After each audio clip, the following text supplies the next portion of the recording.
day one of growing a $40 account into a 10,000 account. Let's get it. So I'm trying to mark all the levels where the market is from and where the market is going. Okay, so I mark from the daily to the 4 hours, to the second hour, and then to the 1 hour, and then entry on the 15 or the 5 minutes. So this is what I do. So after marking like that, I know if the market is if the market is here, it's gonna go to the next level. My strategy is break and resistance. So I knew this market could come all the way up here. So the market initially was not there. So let me show you the market. The market was around here, so I knew the market would come all the way here where we are at right now. Okay, so then I move to the 4 hours. I still looking for my levels. Okay, that's so you see. So I'm looking for rejection.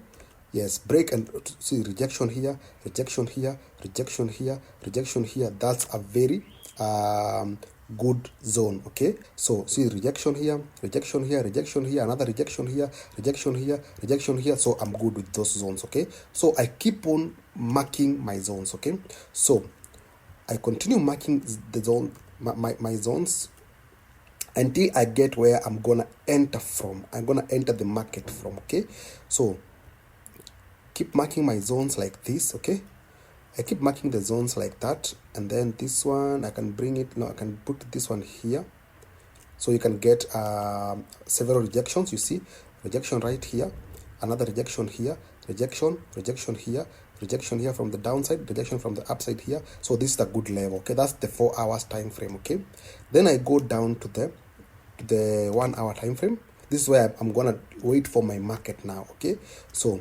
when I entered this trade, the market was here. So let me show you. Let me a minute. Let me show you something. Let me reduce this. Let me reduce this thing so that I'm able to reset it properly. Let me reduce them like this. So like that. So what happens is what I did on the 1 hour. This is where I entered the market. So I knew this was a very solid level. This level here. See, this level here was a very solid level, a very solid level. Those levels that I'm adjusting kidogo, those were very solid levels. See, rejection here, rejection here, rejection here, rejection downside, rejection here. So and another rejection here. This is where I entered the trade from. Okay, so let me just adjust it so that it can look a bit clean. So I knew this market is supposed to be on the up. It was supposed to be an uptrend, this market, because I was seeing some. This is a W pattern. You see, on the 1 hour I saw a W pattern. This down and this one. This is a W pattern. So I knew when the market breaks a neckline, it's gonna continue bullish. So I was waiting for it to break this neckline. This is a W pattern on the 1 hour time frame. Another W pattern is here. The neckline was broken, retested, and it bought massively. So I knew I'm gonna wait. This is a W pattern on the 4 hour. So I'm gonna wait for the market to come and break the neckline. I'm gonna be patient. Some traders who are a bit aggressive, they will enter here all the way to the upside. So I would wait for the neckline to be broken. So after the neckline got broken, I went to the 15 minutes. Like this, and I waited for the market to retest, and this is where the market retested now. That's where I entered this trade.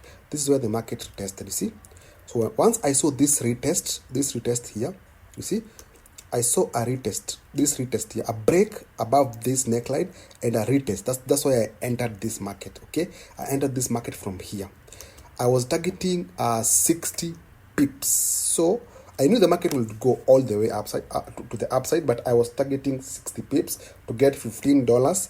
I was risking $5 to get $15, right? So I wanted 60 pips. I was risking 20 pips, like 20 pips around here, 20 pips to get 60 pips. You see? So I knew I'm gonna get 60 pips. So I entered from that level there. Long position. I entered here. After entering there, I put my stop loss below this level here. Okay, and my entry was all the way above this level here. I knew the market would come here, so I was targeting $38, but I saw the market being shaky, so I exited when I got my $15 to close the day. So when I got my $15, I exited the market, but the market continued all the way to my final take profit. See how the market moved. If I would have waited for this market, I would have got all the money I needed. I would have passed this thing in one day and bought my prop firm, and even passed that prop firm on the same day on Monday, right? So, but all is good. Tomorrow's another day. There will always be another chance to do something in the market. So I got my $15. This is how I entered that market, and I got my $15, and day one was over, and I closed my laptop waiting for day two. So currently I'm waiting for another day to trade gold.